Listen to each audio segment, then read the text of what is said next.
ಮಿತ್ರ, ಇದು ಎಂಥ ಹೋರಾಟ ಅಂತಂದರೆ ಗಂಡನನ್ನು ಕಳ್ಕೊಂಡ ನಂತರವೂ ಕೂಡ ಮಾಡುವ ಹೋರಾಟ. ನನ್ನ ಜೊತೆಗೆ ಯಾರೋ ಶಕ್ತಿಗಿದ್ದಾರೆ ಅಂತ ಮಾಡುವ ಹೋರಾಟ ಅಲ್ಲ, ಅವನು ಇಲ್ಲದೆ ಹೋದಾಗಲೂ ನಡೆಸುವಂಥ ಹೋರಾಟ. ತಮಿಳುನಾಡಿನ ವೇಲು ನಾಚಿಯಾರ್, ರೋಮಾಂಚನಕಾರಿ ಅಧ್ಯಾಯ ಅವಳದ್ದು. 1772 ಕಥೆ ನಾನು ಹೇಳ್ತಿರೋದು, 18ನೇ ಶತಮಾನ. ಶಿವಗಂಗೆ ಅಂತ ಏನು ಜಾಗ ಇದೆಯೋ ಆ ಶಿವಗಂಗೆಯ ರಾಜನ ಹೆಂಡತಿ ಆಕೆ. ಚಿಕ್ಕ ವಯಸ್ಸಿನಲ್ಲೇ ಮದುವೆ ಆಗಿದ್ದವಳು. ರಾಜ ಭಾಳ ಚೆನ್ನಾಗಿದೆ, ಆದರೆ ಆರ್ಕಾಟಿನ ನವಾಬ ಆಕ್ರಮಣ ಮಾಡಿದಾಗ ಆರ್ಕಾಟಿನ ನವಾಬನ್ನು ಮೆಟ್ಟು ನಿಲ್ತೀನಿ ಅನ್ನುವಂಥ ಧೈರ್ಯ ಇತ್ತು ಅವನಿಗೆ. ಆದರೆ ದುರದೃಷ್ಟ, ಬ್ರಿಟಿಷರು ಆರ್ಕಾಟಿನ ನವಾಬನ್ನು ಸಪೋರ್ಟ್ ಮಾಡಿಬಿಟ್ರು. ಇವನಿಗೆ ಗೊತ್ತೇ ಆಗಲಿಲ್ಲ. ಇವನ ಮೇಲೆ ದಾಳಿ ಮಾಡಿ, ಬ್ರಿಟಿಷರ ಇಬ್ಬರು ಸೇನಾ ನಾಯಕರು ದಾಳಿ ಮಾಡಿ ಇವನ ರಾಜ್ಯವನ್ನು ಧ್ವಂಸಗೊಳಿಸಿ ಇವನು ವೀರ ಸ್ವರ್ಗ ಸೇರಿದ್ದಾನೆ ಅಂತ ಗೊತ್ತಾದಾಗ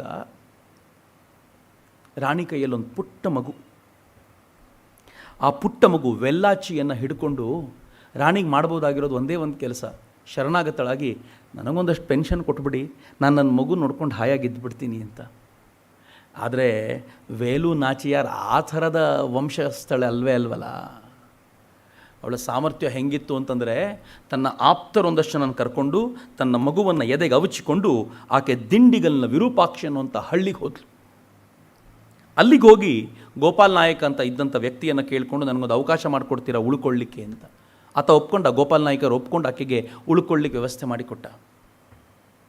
ಸುಮ್ಮನಿರಲಿಲ್ಲ, ಹೋರಾಟ ಮಾಡಬೇಕು.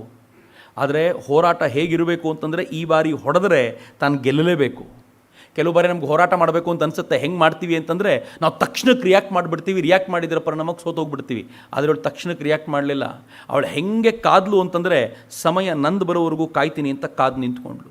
ಇಡೀ ದಕ್ಷಿಣ ಭಾರತದಲ್ಲಿ ತನ್ನ ಸಪೋರ್ಟಿಗೆ ಯಾರು ಬರ್ಬೋದು, ಯಾರನ್ನು ತಗೊಂಡ್ರೆ ಸರಿ ಅಂತ ಸೂಕ್ಷ್ಮವಾಗಿ ಅವಲೋಕಿಸಿದ್ಲು. ಅವಳಿಗೆ ಕಂಡು ಬಂದಿದ್ದು ಮೈಸೂರಿನ ಹೈದರಾಲಿನೇ. ಈ ಹೈದರಾಲಿ ತನಗೆ ಸಪೋರ್ಟ್ ಮಾಡ್ಬೋದು ಅಂತ. ಆದರೆ ಹೈದರಾಲಿನ ತಾನು ತನ್ನ ಕಡೆಗೆ ತಿರುಗಿಸ್ಕೊಳ್ಬೇಕು ಅಂದರೆ ಏನು ಮಾಡಬೇಕು, ಅವನ ಭಾಷೆನ ಚೆನ್ನಾಗಿ ಕಲಿಬೇಕು ಅಂತ ಉರ್ದು ಕಲ್ತ್ಲು. ಒಂದು ಹೆಣ್ಮಗಳ ಡಿಟರ್ಮಿನೇಷನ್ ಹೆಂಗಿರುತ್ತೆ ನೋಡಿ. ಉರ್ದು ಕಲ್ತ್ಕೊಂಡ್ಲು. ಹೈದರಾಲಿಗೊಂದು ಪತ್ರ ಬರೆದ್ಲು, ಭೇಟಿ ಮಾಡಬೇಕಾಗಿದೆ ನಿನ್ನ ಅಂತ. ಹೈದರಾಲಿ ಭೇಟಿ ಮಾಡಿ ಈಕೆಯ ಸಾಮರ್ಥ್ಯವನ್ನು ಕಂಡು ಹೆಂಗೆ ಆಗ್ಬಿಟ್ಟ ಅಂತಂದರೆ, ನೀನು ಎಲ್ಲೆಲ್ಲೋ ಇರಬೇಕಾಗಿಲ್ಲ ಕಣಮ್ಮ, ದಿಂಡಿಗಲ್ನಲ್ಲಿರುವಂಥ ನನ್ನ ಕೋಟೆಯೊಳಗೆ ನೀನಿರ್ಬೋದು ಅಂತ ಉಳ್ಕೊಳ್ಳೋಕೆ ವ್ಯವಸ್ಥೆ ಮಾಡಿ 5,000 ಕಾಲಾಳುಗಳನ್ನು 5,000 ಅಶ್ವದಳದವ್ರನ್ನ ಆಕೆ ರಕ್ಷಣೆಗೆ ಅಂತ ಕೊಟ್ಟು ಆಕೆಗೆ ಸಹಕಾರವನ್ನೂ ಮಾಡಿದ. 1-2 ವರ್ಷ ಕಾಯಲಿಲ್ಲ ಹೆಣ್ಮಗಳು, ಸತತ 8 ವರ್ಷಗಳ ಕಾಲ ಹೇಗೆ ಅಲ್ಲಿರುವಂಥ ಬ್ರಿಟಿಷರನ್ನು ನವಾಬನ್ನು ಜಂಟಿಯಾಗಿ ಮಟ್ಟ ಹಾಕೋದು ಅಂತ ಆಲೋಚನೆ ಮಾಡ್ತಾನೇ ಇದ್ಲು. ಅದಕ್ಕೆ ತಕ್ಕಂಥ ಗೂಢಚಾರರ ಪಡೆಯನ್ನು ತಯಾರು ಮಾಡಿಕೊಂಡು ಶಿವಗಂಗೆ, ಅದಾಗಲೇ ಮುಸಲ್ಮಾನ್ ಹೆಸರು ಪಡ್ಕೊಂಡಾಗಿತ್ತದು ನವಾಬನ ಕಾರಣಕ್ಕೆ, ಆ ಶಿವಗಂಗೆಯನ್ನು ವಾಪಸ್ ಪಡ್ಕೊಳ್ಳಿಕ್ಕೆ ಏನು ಮಾಡಬೇಕು ಅಂತ ಎಲ್ಲ ಪ್ರಯತ್ನ ಮಾಡಿಕೊಂಡೇ ಇದ್ಲು. ಆಗ ಅವಳಿಗೆ ಗೊತ್ತಾಯಿತು, ಯುದ್ಧ ಮಾಡೋ ಸಂದರ್ಭ ಬಂದಿದೆ. ಈ ಸಂದರ್ಭದಲ್ಲಿ ನಾವು ಈ ಬ್ರಿಟಿಷರು ಯಾವ ಶಸ್ತ್ರಾಗಾರ ಇದೆಯೋ ಆ ಶಸ್ತ್ರಾಗಾರವನ್ನು ಧ್ವಂಸಗೊಳಿಸದೆ ಹೋದರೆ, ನಾಶ ಮಾಡದೆ ಹೋದರೆ ನಮ್ಗೆ ಗೆಲ್ಲಿಕ್ಕೆ ಸಾಧ್ಯ ಇಲ್ಲ. ನಾಶ ಮಾಡಬೇಕು ಅಂತ ನಿಶ್ಚಯ ಆಯಿತು. ಆದರೆ ನಾಶ ಮಾಡೋದು ಯಾರು? ಅವಳ ಜೊತೆ ಕುಯ್ಲಿ ಅಂತ ಒಂದು ಹೆಣ್ಮಗಳು. ಭಾಳ ರೋಚಕವಾದ ಗಾಥೆ ಮಿತ್ರರೇ ಇದು. ಈ ಕುಯ್ಲಿ ಎಂಥ ಹುಡುಗಿ ಅಂತಂದರೆ, ಆಕೆ ಈ ಸೇನೆಯ ಕಮಾಂಡರ್ ಇನ್ ಚೀಫ್, ಈಕೆಯ ಆಪ್ತ ಸೇನೆಯ ಕಮಾಂಡರ್ ಇನ್ ಚೀಫ್. ಕುಯ್ಲಿಯನ್ನು ಅನೇಕರು ಹೇಳ್ತಾರೆ ವೇಲು ನಾಚಿಯಾರ್ನ ದತ್ತು ಮಗಳು ಅಂತ. ಈ ಕುಯ್ಲಿ ಮತ್ತು ಇನ್ನೊಬ್ಬ ದತ್ತು ಮಗಳಾಗಿದ್ದ ಉದಯ್ಯಾಲ್ ಇಬ್ಬರು ಸೇರ್ಕೊಂಡು ಒಂದು ಪ್ಲ್ಯಾನ್ ಮಾಡ್ತಾರೆ. ಪ್ಲ್ಯಾನ್ ಏನು ಮಾಡ್ತಾರೆ ಅಂತಂದರೆ, ನಾವು ಬಹುಶಃ ಜಗತ್ತಿನ ಇತಿಹಾಸದ ಮೊದಲ ಸೂಸೈಡ್ ಬಾಂಬರ್ಗಳಿರಬೇಕು ಅವರು. ನಾವು ನಮಗೆ ಬೆಂಕಿ ಹಚ್ಕೊಂಡು ಈ ಆರ್ಸನಲ್ ಫ್ಯಾಕ್ಟ್ರಿಗೆ ಅಥವಾ ಎಲ್ಲಿ ಇವರು ಶಸ್ತ್ರಾಸ್ತ್ರಗಳನ್ನು ಇಟ್ಟಿದ್ದಾರೋ ಅಲ್ಲಿ ನುಗ್ಗಿಬಿಟ್ಟು ಅದನ್ನು ಸಿಡಿಸಿಬಿಟ್ರೆ ಕಥೆನೇ ಮುಗಿದೋಗುತ್ತಲ್ಲ ಅಂತ ನಿಶ್ಚಯ ಮಾಡ್ತಾರೆ. ಆದರೆ ನಮಗೆ ಬೆಂಕಿ ಹಚ್ಕೊಂಡು ಹೋಗೋದು ಹೆಂಗೆ? ಸಮಯಕ್ಕೋಸ್ಕರ ಕಾಯಬೇಕಲ್ಲ. ಒಂದು ಟೈಮ್ ಬಂದೇ ಬಿಡ್ತು. ವಿಜಯದಶಮಿ ಮುನ್ನಾ ದಿನ ಕೋಟೆ ಒಳಗಿರುವಂಥ ದೇವಸ್ಥಾನಕ್ಕೆ ಸುತ್ತಮುತ್ತಲಿನ ಊರಿನ ಜನರೆಲ್ಲ ಹೋಗಿ ದರ್ಶನ ತೊಗೊಂಡು ಬರುವಂಥ ಒಂದು ವ್ಯವಸ್ಥೆ ಇತ್ತು. ಆ ಸಂದರ್ಭವನ್ನು ನೋಡಿ ಇವರೊಂದಷ್ಟು ಜನ ಹೆಣ್ಮಕ್ಳು ಏನು ಮಾಡ್ತಾರೆ, ನಾವು ಆ ದೇವಸ್ಥಾನಕ್ಕೆ ಹೋಗಬೇಕು ಅಂತ ಶುದ್ಧವಾಗಿ ದೇಸಿ ಶೈಲಿಯಲ್ಲೇ ಆ ದೇವಸ್ಥಾನಕ್ಕೆ ಹೋಗ್ತಾರೆ. ಆದರೆ ಜೊತೆಯಲ್ಲಿ ಯಾವ್ಯಾವ ಬ್ಯಾಗ್ ಇರುತ್ತೋ ಅದರಲ್ಲಿ ಹೂವಿನ ಬದಲು ಮದ್ದು ಗುಂಡುಗಳನ್ನು ತುಂಬಿಸ್ಕೊಂಡು ಹೋಗಿರ್ತಾರೆ. ಯಾರೂ ಚೆಕ್ ಮಾಡೋದಿಲ್ಲ, ಹೆಣ್ಮಕ್ಳು ಬರ್ತಿದ್ದಾರೆಲ್ಲ, ಎಲ್ಲ ಹೆಣ್ಮಕ್ಳು ಹೋದರು. ಹೋದವರು ಆ ಆರ್ಚನರ್ ಅಥವಾ ಎಲ್ಲಿ ಶಸ್ತ್ರಾಗಾರ ಇದೆ ಅಂತ ಮೊದಲೇ ಗೂಢಚಾರ ವರದಿ ಸಿಕ್ಕಿತ್ತೋ ನೇರವಾಗಿ ಅಲ್ಲಿಗೆ ಹೋಗ್ತಾಳೆ. ಒಂದು ಕಡೆ ಕುಯ್ಲಿ ಮತ್ತೊಂದು ಕಡೆ ಉದಯಾಲ್ ಇಬ್ಬರೂ ಕೂಡ ಒಂದೊಂದು ಕಡೆಗೆ ಹೋಗ್ತಾರೆ. 2 ಶಸ್ತ್ರಾಗಾರಗಳು. ಏನು ಮಾಡ್ತಾರೆ ಗೊತ್ತಾ? ದೇವರ ಪೂಜೆಗೆ ಅಂತಂದಿದ್ದ ತುಪ್ಪವನ್ನು ಎಣ್ಣೆಯನ್ನು ಮೈಮೇಲೆ ಸುರ್ಕೊಳ್ತಾರೆ.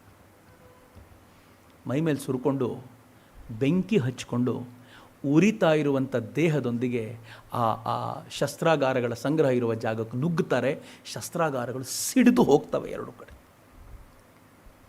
ಮರುದಿನ ಯುದ್ಧ ಆದಾಗ ಹೋರಾಟ ಮಾಡಲಿಕ್ಕೆ ಅಸ್ತ್ರಶಸ್ತ್ರಗಳೇ ಇಲ್ಲದೆ ಅವರು ಸೋತು ಹೋಗ್ತಾರೆ. ಈಕೆ ಗೆಲ್ತಾಳೆ. ಗೆದ್ದವಳು ಮುಂದೆ ಸುಮಾರು 1 ದಶಕಗಳ ಕಾಲ ಆಳ್ವಿಕೆ ಮಾಡ್ತಾಳೆ. ವೇಲು ನಾಚಿಯಾರ್ ಏನು ಸಾಮರ್ಥ್ಯ ಅವಳದ್ದು. 1 ದಶಕಗಳ ಕಾಲ ಆಳ್ವಿಕೆ ಮಾಡಿ ತನ್ನ ಆಪ್ತರಿಗೆ ತಾನು ತೀರ್ಕೊಳ್ಳೋಕ್ಕಿಂತ ಮುಂಚೆ ಅದನ್ನು ಕೊಟ್ಟು ಹೋಗ್ತಾಳೆ. ಅದು ವಿಶೇಷವಾಗಿರುವಂಥ ಸಂಗತಿ ಅಂತ ನಾನು ಯಾಕಿದೆ ನಿಮ್ಮ ಜೊತೆ ಹಂಚ್ಕೊಂಡೆ ಅಂದರೆ ಮಿತ್ರರೇ, ಗಂಡನನ್ನು ಕಳ್ಕೊಳ್ಳೋದೊಂದಿಗೆ ಎಲ್ಲ ಮುಗಿದೋಯ್ತು ಅಂತಲ್ಲ. ರಾಷ್ಟ್ರ ರಕ್ಷಣೆಯ ಜವಾಬ್ದಾರಿ ಯಾವುದನ್ನು ನಿಶ್ಚಯ ಮಾಡಿದ್ದೀನೋ ಅದನ್ನು ಮಾಡಲೇಬೇಕು ಅನ್ನುವ ಹಠ ಹಿಡ್ಕೊಂಡು ಅದಕ್ಕೆ ಮುನ್ನುಗ್ಗುವಂಥ ಛಾತಿ ಇದೆಯಲ್ಲ, ಅದನ್ನು ಈ ನಾಡಿನ ಹೆಣ್ಮಕ್ಕಳು ಯಾವಾಗಲೂ ತೋರಿಸಿದ್ದಾರೆ ಅಂತ. ಆದರೆ ದುರದೃಷ್ಟ, ಎಷ್ಟು ಸತಿ ಪದ್ಧತಿ ಬಗ್ಗೆ ಮಾತನಾಡಿದ್ದೀವೋ ಅಷ್ಟು ವೇಲು ನಾಚಿಯಾರ್ ಬಗ್ಗೆ ನಾವು ಮಾತಾಡಲಿಲ್ಲ ಅಂತ. ಎಷ್ಟು ಸತಿ ಪದ್ಧತಿ ಬಗ್ಗೆ ಮಾತನಾಡಿದ್ದೀವೋ ಅಷ್ಟು ಪ್ರೀತಿಲತಾ ಒಡ್ಡೆದಾರ್ ಬಗ್ಗೆ ಮಾತನಾಡಲೇ ಇಲ್ಲ ಅಂತ. ಎಷ್ಟು ಸತಿ ಪದ್ಧತಿ ಬಗ್ಗೆ ಮಾತನಾಡಿದ್ದೀವೋ ಅಷ್ಟು ಬೀನಾದಾಸ್ ಬಗ್ಗೆ ನಾವು ಮಾತಾಡಲೇ ಇಲ್ಲ ಅಂತ. ಸುನಿತಿ ಚೌಧರಿ ನಮ್ಗೆ ಗೊತ್ತೇ ಆಗಲಿಲ್ಲ ಅಂತ. ಯಾವತ್ತಾದರೂ ಆಲೋಚನೆ ಮಾಡಿ ನೋಡಿ, ಭಗತ್ ಸಿಂಗ್ ಸ್ಯಾಂಡರ್ಸ್ನ ಹತ್ಯೆ ಮಾಡಿದ. ಸ್ಯಾಂಡರ್ಸ್ನ ಹತ್ಯೆ ಮಾಡಿದ ನಂತರ ಭಗತ್ ಸಿಂಗ್ ಬ್ರಿಟಿಷರ ಕಣ್ಣಿಗೆ ಮಣ್ಣೆರಚಿ ತಪ್ಪಿಸಿಕೊಂಡು ಹೋದ. ಚಂದ್ರಶೇಖರ್ ಆಜಾದ್ ನಾಪತ್ತೆ ಆದರು. ರಾಜ್ಗುರು ಸುಖದೇವರು ಯಾರ ಕೈಗೂ ಸಿಗಲಿಲ್ಲ. ಹೆಂಗೆ ತಪ್ಪಿಸ್ಕೊಂಡು ಹೋದರು? ಇತಿಹಾಸದ ಕಥನದಲ್ಲಿ ಇವೆಲ್ಲ ಕೇಳುವಂಥ ನಮಗೆ ಯಾವತ್ತಾದರೂ ಹೀಗೆ ತಪ್ಪಿಸ್ಕೊಳ್ಳಲಿಕ್ಕೆ ದುರ್ಗಾದೇವಿ ಬೊಹರಾ ಕೆಲಸ ಮಾಡಿದರು ಅಂತ ಗೊತ್ತೇನು? ಭಗವತಿ ಚರಣ್ ವೋಹರಾ ಅನ್ನೋಂಥ ಒಬ್ಬ ಕ್ರಾಂತಿಕಾರಿಯನ್ನು ಮದುವೆ ಆಗಿದ್ದಂಥ ಹೆಣ್ಮಗಳವಳು. ಅವಳೊಂದು 11ನೇ ವಯಸ್ಸಿಗೆ ಮದುವೆ ಆದ ಹುಡುಗಿ.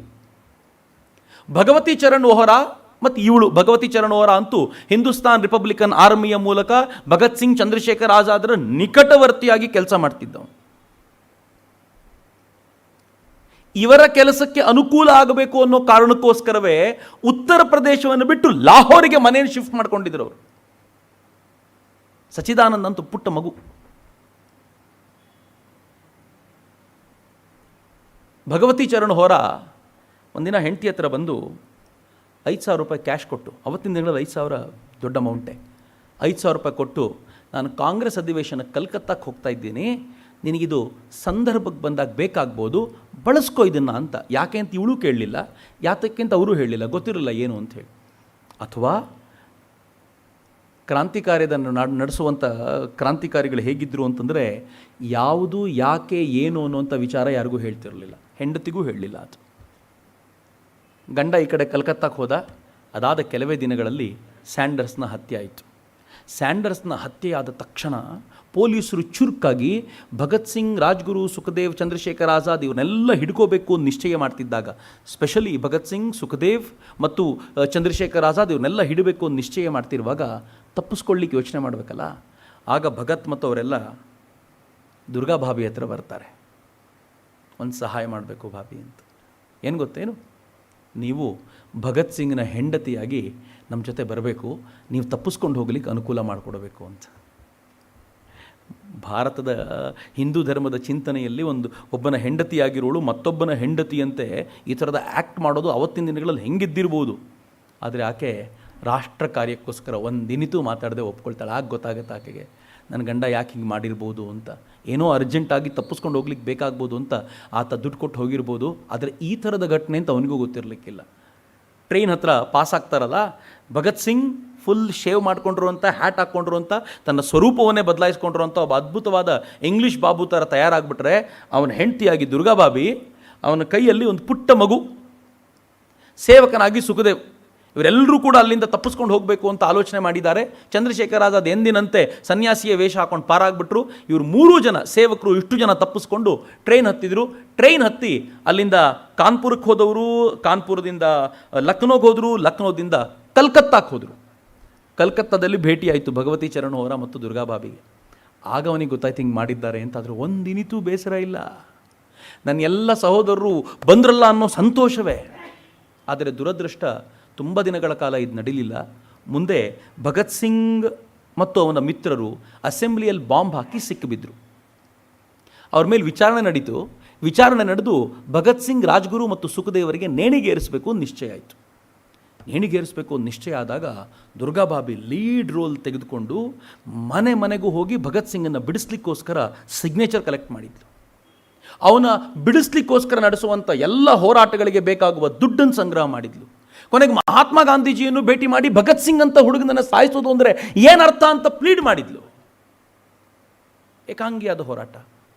ಮಿತ್ರ, ಈ ಕಡೆ ಈ ಹೋರಾಟ ನಡೆಸಬೇಕಾದ್ರೆ ದುರದೃಷ್ಟಕರ ಸಂಗತಿ ಏನು ಗೊತ್ತೇನು? ಇದೇ ವೇಳೆಯಲ್ಲಿ ಆಕೆಯ ಗಂಡ ಭಗವತಿ ಚರಣ್ ವೋರಾ ಬಾಂಬ್ ತಯಾರಿಕೆ ಮಾಡುವಾಗ ಆ ಬಾಂಬು ತಯಾರಿಕೆ ಮಾಡುವ ಸ್ಥಾನದಲ್ಲೇ ಸಿಡಿದು ಸತ್ತೋದ. ಬೇರೆ ಯಾರಾದರೂ ಆದರೆ ಅವ್ರ ಕತೆ ಅಲ್ಲೇ ಮುಗಿಬೇಕು. ಆದರೆ ಈ ಹೆಣ್ಮಗಳು ಬಿಡಲಿಲ್ಲ. ಅದಾದ ನಂತರವೂ ಕೂಡ ಭಗತ್ ಸಿಂಗನಿಗೆ ನೇಣು ಶಿಕ್ಷೆ ಕೊಟ್ಟಿದ್ದಾರೆ ಎನ್ನುವ ಕಾರಣಕ್ಕೋಸ್ಕರ ಅದನ್ನು ಪ್ರತಿಭಟಿಸಬೇಕು ಅಂತ ಹೇಳಿ ತಾನೊಂದು ಪಿಸ್ತೂಲ್ನ ತೆಗೆದುಕೊಂಡು ಜನಸಮೂಹ ಇದ್ದ ಜಾಗದಲ್ಲಿ ಒಬ್ಬ ಬ್ರಿಟಿಷ್ ಅಧಿಕಾರಿಯನ್ನು ಕೊಂದು ಪರಾರಿಯಾಗ್ಬಿಟ್ರು. ಬ್ರಿಟಿಷರಿಗೆ ಗೊತ್ತಾಗಲಿಲ್ಲ ಆಕೆ ಮಾಡಿದ್ದು ಅಂತ.